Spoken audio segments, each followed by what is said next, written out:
G'day, welcome, Mailbag Preview Show, episode, powered by puntingform.com.au. It's a database that I use. You should too if you want to take yourself seriously.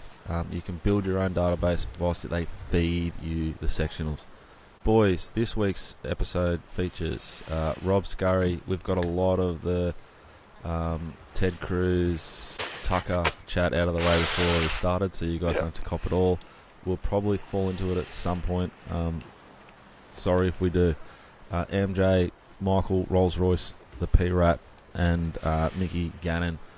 Mickey, start with you. US Open wrapped up Monday morning. Adam Scott in the final group. He was right in it till the death. Overall thoughts after you answered this question, how sick was the situation that Sam Burns copped with the... Like, you could see them feeding the water... Like it was like the Australian Open, they had like squeegees out, and they were sort of feeding it to the pocket of the fairway, which he was in, and he aquaplaned. Not good. You'd be filthy. I thought Adam probably, he was at his articulate best. I was hoping he was going to fire a few shots, but he's ended up shooting 8 over for the day, Sam Burns. So, well, I think Adam and Sam had meltdowns the last sort of 3 holes. Scotty shot 9 over. I think. What does that tell you? They're leading the golf tournament, and the conditions were a disaster. So they're hard done by for sure. But it is golf. Speaking of hard done by, JJ Spaun, didn't he hit the pin and spin it 50 yards back from 7 yards? It's a game of resilience. And he showed that resilience. Full credit to him. You know, like there's always turning points in rounds of golf and moments. And if you can't handle them, you don't win. Do you see an uptick in the pro shop this time of year? Jack, I haven't been in a pro shop for about 4 years. Well, you know what I mean? Like, you know, like when you're a kid, you organise like games of tennis with the boys, and it's always like late January. What you usually get is we call them Rickies, like Ricky Fowlers, but Rickies. Yeah. They still wear the orange and stuff. They come in and they go, "Oh, how's Jason Scott going?" And I'm like the former CEO of Ladbrokes. No, the golfer. Adam Day, like they just did Tiger make the cut? And you're like, mate, hasn't played for 3 years. They're real good questions. It's good stuff. You do see an uptick. You do definitely see it. Usually Masters time. But I got a question for you boys, and Rob, I'm not sure about your golfing expertise. It's hot and it's cold. It's like everything else. What score would you shoot at Oakmont? I'll go first. On a Sunday, I'd comfortable that I wouldn't break 80, and I'd say I'd shoot 92. Fuck, I'd be 140 plus. Yeah. There's no way I'm getting out of that rough. In those conditions? Yeah, there's just no way I'm getting out of that rough, even if it was dry and still. I'd be happy with 92, Scuzz. Oh, yeah, exactly. I'd have a few 12s, for sure. Probably 6 of them. So once that's 72 after 6. But, you know, I might get a 4 or 5 on one hole. Sure. Yeah. Look, I'd be aiming for a 91. Yes! But I'd be just wanting to keep it under 100. It's hard going, isn't it? It'd be completely dictated by my driver. Like, if some days it's just singing, and if it's sung, you're missing a lot of the rough. I think you're all right. Can we double click on one of the greatest ball strikers of all time, Adam Scott, losing his swing in the last sort of 6 holes there? Yeah, and it just started didn't it? Just started a little fade, becoming a slice. But now his putting holds up. He putted he almost sunk like 250 footers that would have looked like in to him. Even Hatton wasn't far away by that little meltdown in the long run. We were doing the early crow, Paps and I just by ourselves watching it, and Terrell just started to melt. Yes. Just really started to melt. He's good for the game. I like him. Big fan. Victor, he's always around. Good ping man, Victor, and I think Victor's back. I think he warms into it. He's like a good Saturday horse, you know.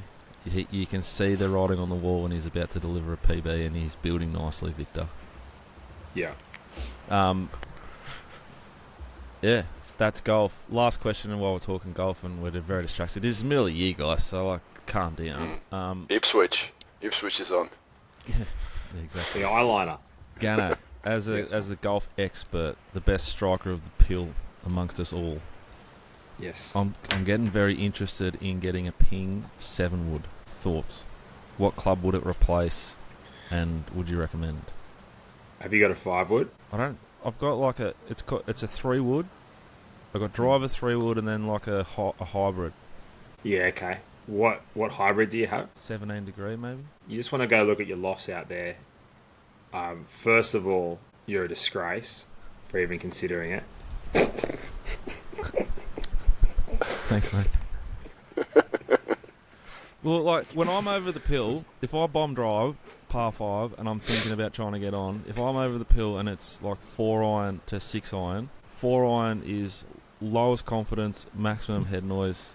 It lessens with the 5, it lessens with the 6. I get to the 7-iron and I'm pretty happy. So if I could get rid of the 4-iron and have that club... So it'd probably be anywhere, and you can change the lofts on these clubs these days, but it'd probably be anywhere between a 3 hybrid and a 4 hybrid. So if you got you could get your 4-iron out and away you go, and just loft up. I do understand the desire to hit the ball well. I'm a 2-iron sort of. I've still got the odd 2-iron going. That's a big flex. That is a big flex. But I wouldn't break 90 at Oakmont either. So what's the point? Have whatever club in the bag you like if you can't hit it. Now, look, Jack, I actually think it's really good, smart playing, and it's not letting your ego get in the way. And a 7-wood and a 5-wood and a 3-wood are all good plays. Increase the gap between them, and you don't ever need a 5-iron. And away you go. Do they still spin? Like, can you stop them as quick as you could stop a 5-iron? Yeah, they come in higher. Like they'll just launch. Yeah. They don't spin, but they just launch high. Yeah. Okay. All right. That's enough golf chat. Sorry, guys, if I bored you, but look, if you're looking for a club fit, just Gannon at PJ Mem. No. Absolutely not. Love it. Let's head, guys, straight. Before we do, Dicko, I've got one. Half off the long run. I was hoping you were going to say g'day. I want to get all 3 of your takes on this.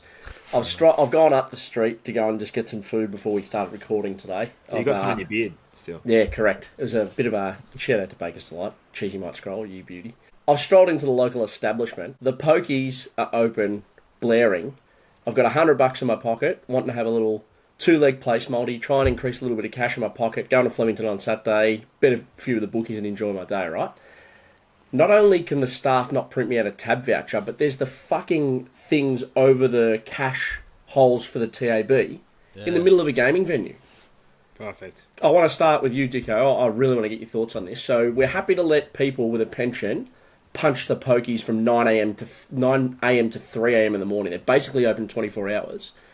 But me, with some kind of knowledge and wanting to have an educated bet on horse racing for 2 horses to place and just spend $100, I physically cannot get a bet on in cash until 11:30, until the TAB for Sports Bar officially opened. That was at 2 venues near my joint. What the fuck's going on with this game? It's just a sad reflection of where everything's at. Because you're not important, and you're still going to have the bet, and the cash betters are gone, and there's no, they don't need to service you to get you into the joint. They need to service the Bricky's laptop people. Yeah. To get them in. But I think once they get them in, they don't even need to... They don't service them as such. They just give them... Hand them free coffees to make them stay a little bit longer. And yeah, you can insert as many 50s into one of those machines as you like. There's no restrictions, no nothing, unless you're on the exclusive list, which I think is a really good thing. But I can't have a $100 bet on a 2-leg place multi today at Moe before we record the show. And now I can't get on in cash anymore. I'll put it on. What's the reason that you can't put your money in the machine? Is it a Victorian thing? Yeah, there's literally this plate over the top of it that said that this is a cashless terminal. You need to go and ask for a voucher, which I understand. You go to the bar, Ganno, and say, here's $500, or here's $50, can I have a $50 voucher, please? Yep. And then when you finished your wagering, say you're just running in to have an all-up or something. Yep. You then go and you might say a $5 voucher, you cash that out and you leave. Yeah, but this one was in the, unlike New South Wales where you've got gaming in outdoors where the smokers are as well and indoors, this was the first one wasn't in the gaming area, it was kind of to the side, it's like a tiny little sports bar, but the second one was in the middle of the pokies place, it's open from 10 a.m. to 1 p.m. What I will say 1 a.m., sorry.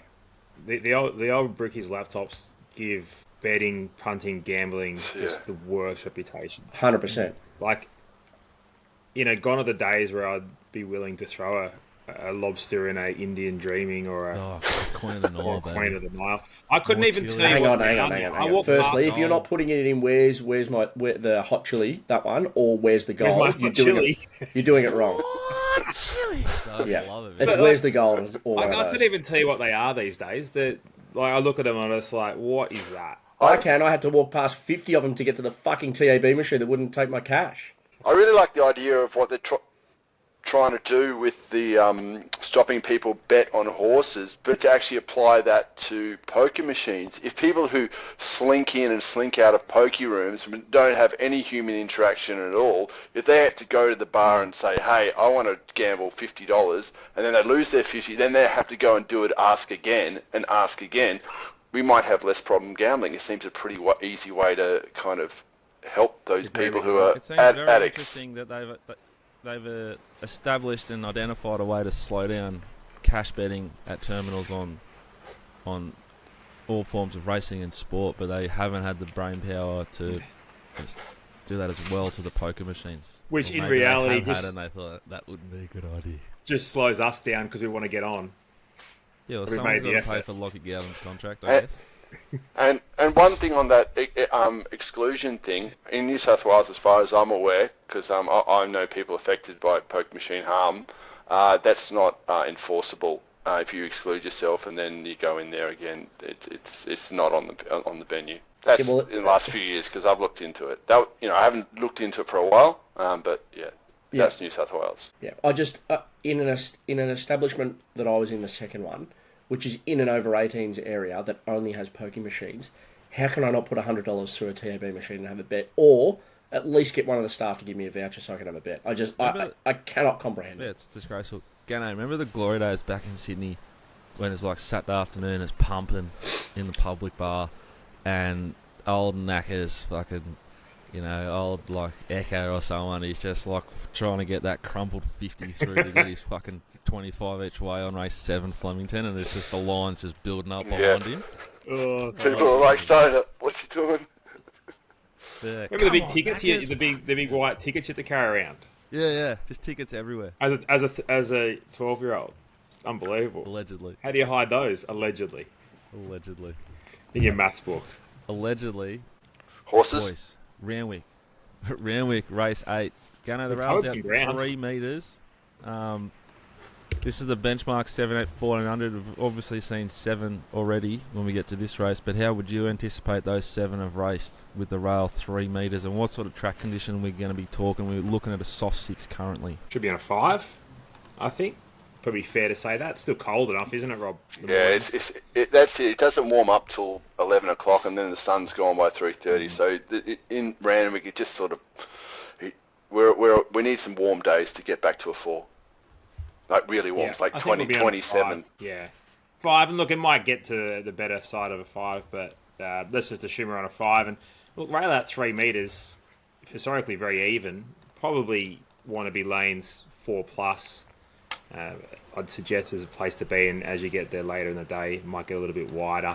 Running line pretty good, Rob. Yeah, that sounds pretty spot on. Randwick, how you want it to play, I reckon. 3 metres, pretty benign rail. What are we doing here? Race 8, Ganno. We've got a decent enough sized field here. Looks pretty busy on the speed map. So looking at the map here for race 8, interesting sort of start point. The 1400 metres can be a bit tricky. Probably don't want to be drawn wide. Abalor, O'Diamond Lily to knock out Uzziah and Kadal, the speed influences. We've gone the way with Captain Amelia here. Does need it to get back to a 5. I suggest it will. Just draws pretty well. Barrier 2 lands thereabouts. And what we saw from the last start probably showed that she's back near her best, and she's got figures that she can definitely go on with it now. So I'm pretty keen, Jason Collett. Nice positive ride late. Going to probably have to go up the inside, but they'll be off the rail on turning for home and can zip through. So I'm pretty keen Captain Amelia. We're getting a decent enough price as well, around $15. They're getting pretty hot, the O'Shea-Charlton combo. Yeah. Obviously, you've had a slight sort of biasing from just spending a little bit of time with Tom, who's completely converted to the cult. Hasn't he? But they are going very good. So I sent him a message yesterday. No, one of 4,000. And I said, can you find out about this horse natural deduction? Like, I backed it. I like it. And he's like, yeah, no stress. That's not what he said to us, Pratty. He said I found one. Yeah, he said he found one, but we'll let that one go. I'll look up the receipts.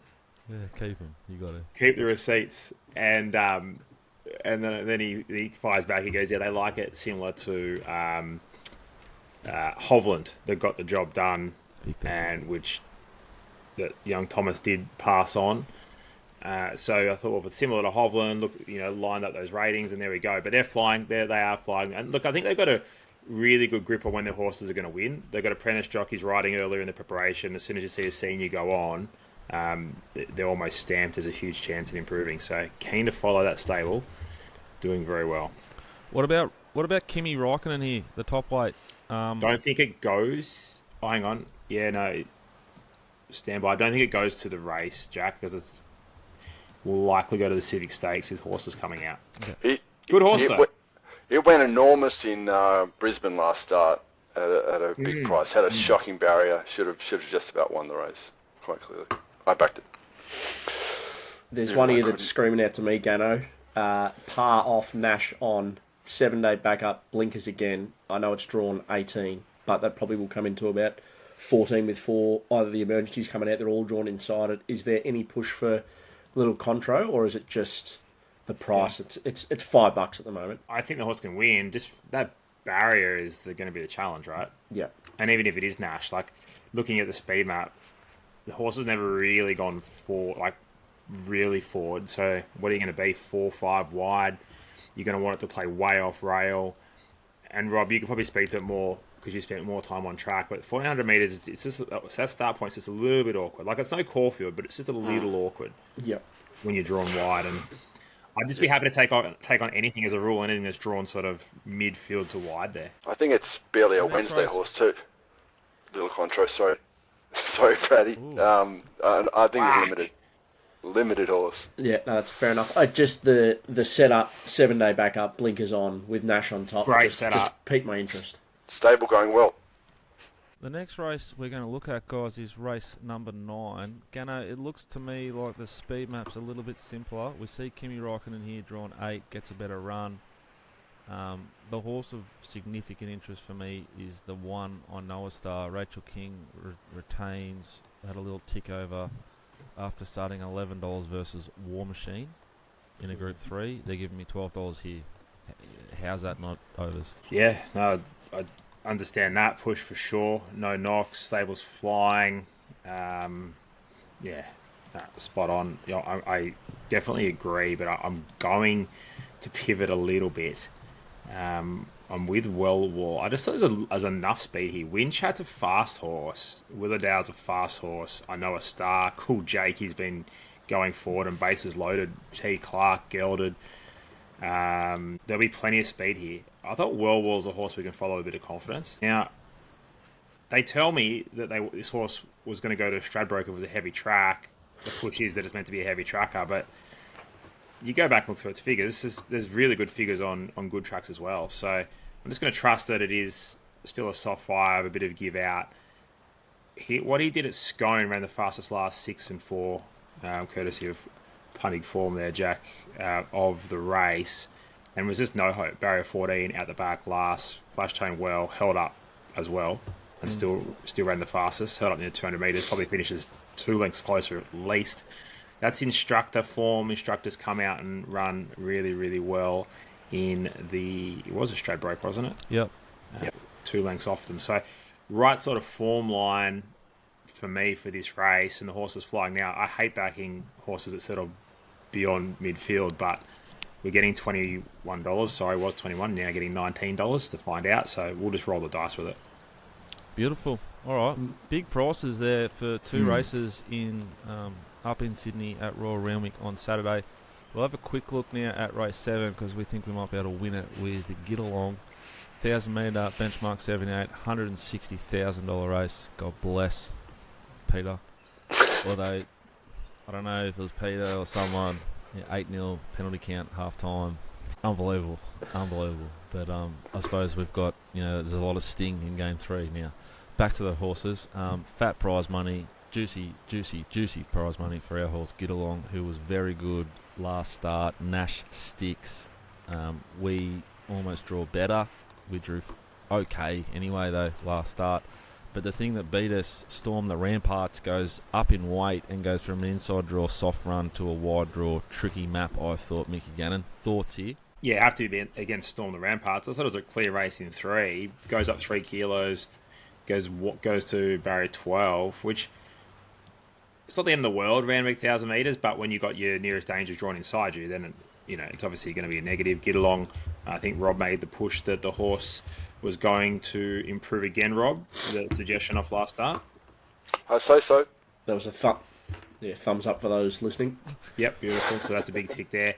Hard to buy is got to be the obvious danger, I think. Draws better this time.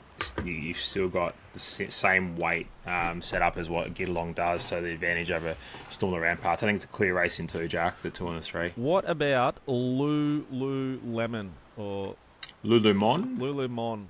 Coil. It's a kid's show. It's a Clothing brand. Now this horse first up 460 beats Storm the Ramparts. That's what's sort of confused me here, Michael. It gets a 6 kilos. It gets a 3.5 kilo swing for starting shorter than it and beating it. I don't recall it. That was at Gosford though, right? So I don't recall the run and how it all unfolded, but I just would treat that Gosford setup compared to like a Randwick setup with a grain of salt. Okay. I was just going to say, any concerns that he's run second his last 3 starts, and that's just the stupid trends in racing, and he could just run second again and run well. Get along. I'm talking about here. Well, he has run second his last 3. Sometimes you got to take that tinfoil hat off, mate, and just like fucking breathe in the fresh air. All right. Brett. The horse has gone super. He didn't know he ran second last start. He thought he went enormous, and he did. Career PB, fastest he's ever run. Cost 20,000. It's 166. Onwards and upwards. He's 4th up, first prep. All right. What I don't want from you, Rob, on Saturday is that kind of fucking negativity. I don't want him to sniff it. I don't want him to see it. I want him to fucking glance at you out his left eye with your big headphones on and just get fucking positivity and support. All right. That's what we need. That's what your horse needs. He needs you to go, come on, big boy, today's the day. Yeah, look, he did run very, very well first up. It was a great ride from Nash, and I think with natural improvement, the drying track shouldn't hurt him. He could, if he repeats what he did last run on the figs, not that I know anything about these sort of figs, but I've got other people telling me his run is better than he ever have, almost group class. Stuff, yeah. On my stuff, he's run a group number last run, but I don't. But I don't really love big numbers on wet tracks, as I think, because the time is much slower than dry tracks. Yeah, but they've been running on wet tracks for eternity. They know how to adjust them. It was only a soft 7 last start, big boy, right? Again, it's like, is that glass half empty or is it half full? I want you to be half full for the rest of the week. It's orange. Saturday. Yep. All right. He's a big. He'll go very well again. Just on that Gosford question too, so the number was okay. Storm the Ramparts, I just watched the replay then. Storm the Ramparts sort of just, I should say the other way around. Lululemon was just stalked Storm the Ramparts and just ran over top of it late. So, look, it's a good enough push there, but the figures just weren't necessarily super out of the race, Jack. All right, guys, let's head to Flemington. Headquarters, drying conditions, perfect track, the best track in Australia. Rails out, what is it, Pratty? 11 metres. Yep. 11 metres. Ganno's saying that last time they raced it was pretty fair. That's what the historic data sort of says. But we'll wait and we'll see. There's a varying sort of distance ranges and field sizes. I think tempo's key this time of year as to how the races sort of look when they're finished. As a rule down the straight, we want to avoid backing horses in the back third. There's a lot of 1,400 metre races. There's a couple of key ones here that you jump out of a chute at Flemington and you've got to be quite tactical if you're drawn wide. They'll often take their medicine and go back and make their their job a lot harder than being a little bit positive early. Race 1, we're not going to go into in heaps of depth, but it's a fascinating race. Millennium Blade has a big SP edge over a few coming from Caulfield. Observer started $1.70 and pissed in at Sandown. Loses Zara, gets Willow. And Impending War is coming from the bush, but it was a rich race at Swan Hill. Gets Cartwright and Acclaim and drawn Sweet. The chances don't stop there. It is a really interesting race. We're going to do race 4 now, guys, in detail. It's a very, very interesting race and a good speed map. There's 2 horses here that are really interesting and have the potential to be quite scopy, quite progressive. Calm down, Rob. I know you love those words. Those 2 horses, Taken, Dark Simba, come from different form lines and they meet here at Flemington headquarters. They both should go forward. Dark Simba won at Pakenham like a very good horse. Went to Mornington, pissed in. Before that it went to Sale and pissed in. It comes to town. Taken was given a peach by J. Carr, aggressive, won Sandown. Then it went to Flemington, won really dominant. So it's got the stronger form to the eye, so it's got the shorter price. They meet here. I would steam into Dark Simba. Steam in if this was a 2,000 metre race. I think it's a 2,000 metre horse. The fact it's 600 metres has me somewhat a grade up. Houdini goes Zara, Steamer, Pakenham. Zara, Steamer, Sandown, failed. Zach Spain, wide draw. Scary stuff. So You Will's got some ticks, some SPs that make you interested. Moments was good last start. From a distance, looks like it's got ability, and Kachink's going to get a little suck run behind the 2 sort of fancied horses here. I don't have a play as such, but I think that Dark Simba should be slightly closer in price to Taken, and I think they're the 2 that will dominate this race. What will be interesting is from the 1600 metre start, if a horse like Houdini or Big Brute or Winning Toast or Bring Forth on that speed map you've looked at the start of this decides to, fuck it, I'm going to take them on.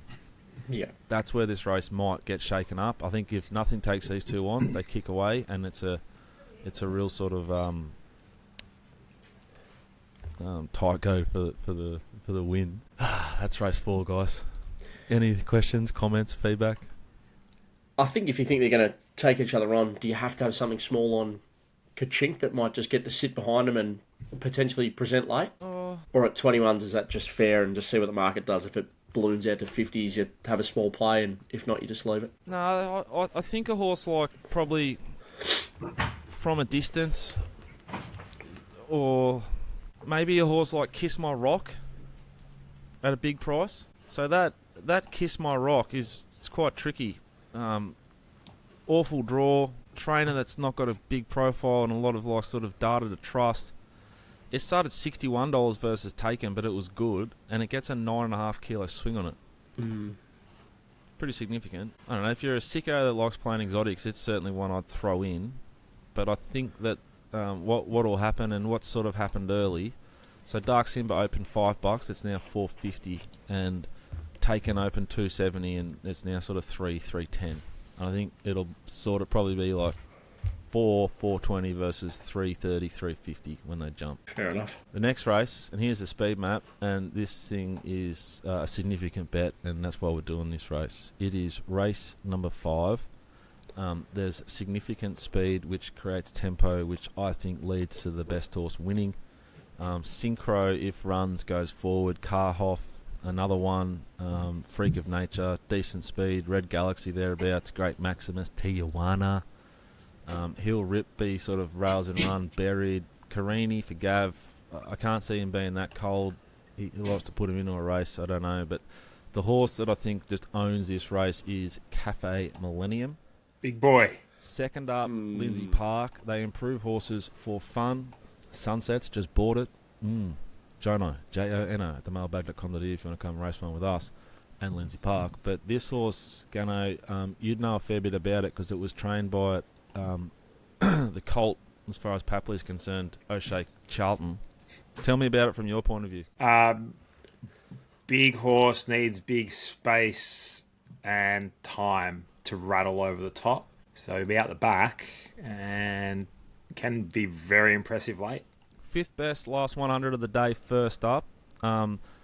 It comes through a race that I think the form's already sort of stood up. They could have gone to the races last week and didn't. The horse that ran third in that race was Shinke, who beat Katsu last week over 1,000. Dirty Grin backed up the number and ran well enough, I think, to sort of say that's a good enough form reference. Horses like Prince of Nottingham have gone all right from the race. This horse wants the distance. It probably wants... He's a miler. Yeah, I think he's a miler. But how sharp he was, fresh, I think 1,400 metres is perfect. I don't think he needs to be back to last. I think horses like Umgawa, Angry Skies, Hard to Cross, Bright Stripes, they're going to be behind it in run. He just needs to get clear air at the right time. They claim with Luke Cartwright, gets in with 58.5, drawn 7, ready to win. $5 is a gift. And I'll be gambling responsibly, but at the same time, am I allowed to say bet until it hurts? No, but you have to go up after 11:30 if you'd like to put a bet on. Yeah. Well, maybe ring and check. It could be 12. Depends. Yeah, depends on the venue, I reckon. Flop. Have you got your RSA? So, yeah. Cafe Millennium, my best bet at Flemington on Saturday. Great price. I think it'll start $3 something and be very, very hard to beat. There's a lot of limited horses in this race, and this horse is progressive.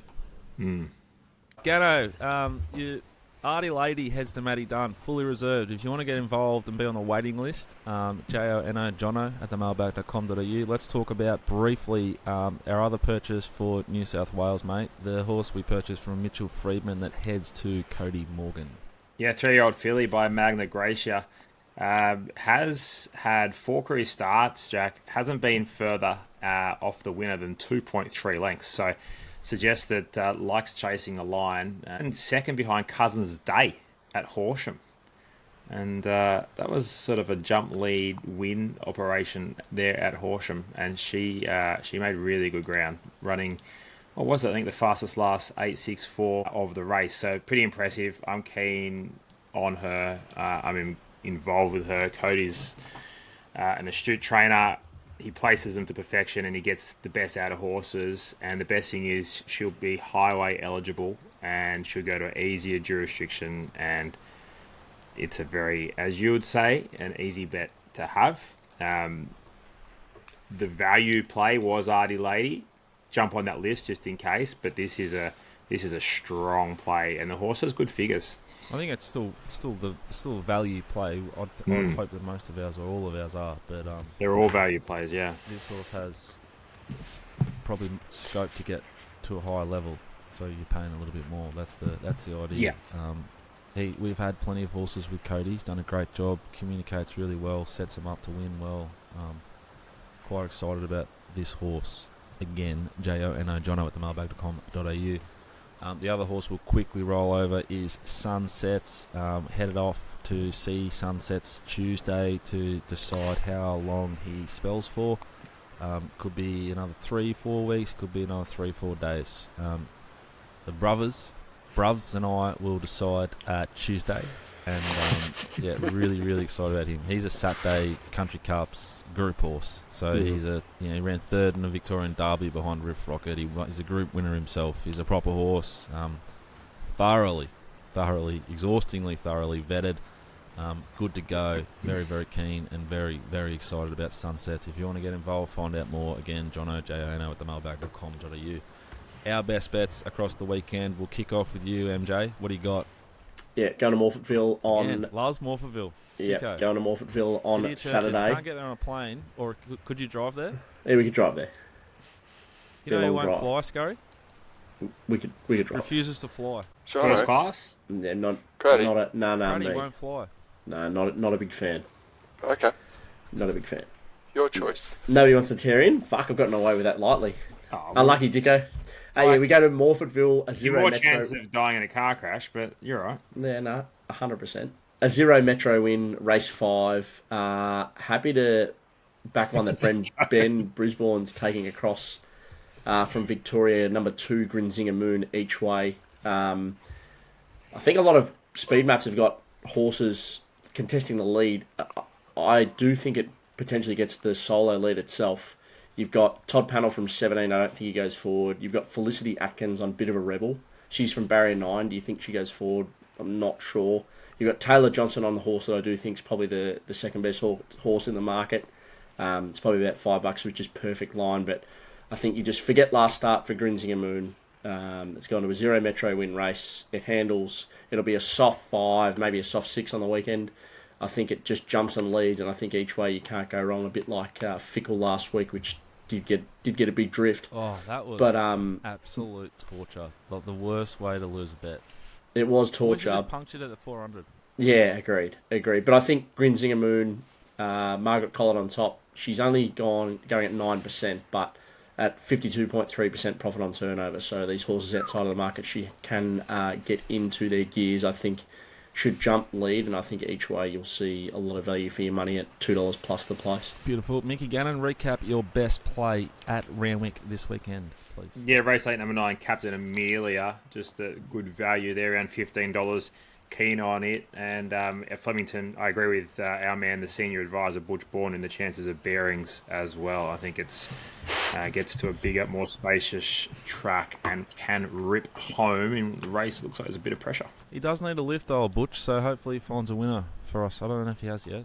He actually suggested, I had the pleasure of chatting to him this morning, and he was bouncing a few ideas. He likes patterns, and this horse has gone 1, 4... and he's hoping it'll go 1 again, so we'll just wait and see. That's some high-class insight there, I wonder what he had in his tea this morning.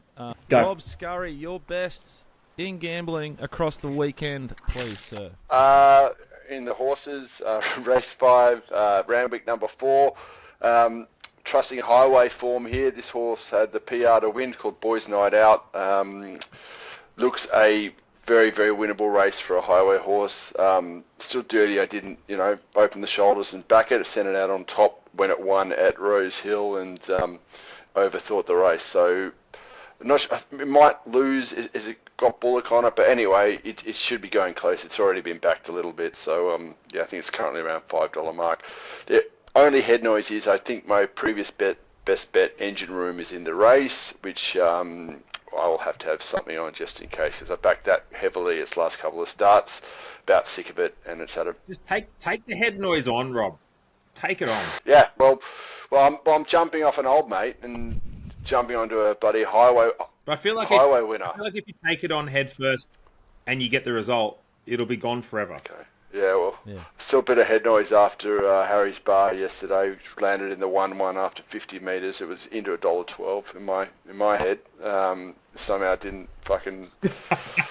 give a yelp up the straight somehow. I just don't understand it. Anyway, let it go, get over that. My best, Flemington Race 5, number 2, Cafe Millennium. That's been the Mailbag preview show. I hope you enjoyed it. Hope we're getting you through winter. Gamble responsibly. Visit the website or ring the number if you actually need some help. But chances are you're about to lose. That is, of course, unless you head to themailbag.com.au. The horses will whisper to Scurry at Royal Randwick on Saturday, and he'll send it to you via the app. I'll tell you what will win most races at Flemington, and Pistol will be in the yard there too. Ganno stuff. Head to the GreatTipOff.com. Find him, get the information, but most importantly, have a phenomenal weekend, and let's hope that our man T-Paps is strapping up, getting the boots on, and getting the job done at Adelaide Oval on Saturday afternoon. Yeah, we can't play for him. Well, I've tried and I can't. But we pray. Have a phenomenal weekend. Bye for now.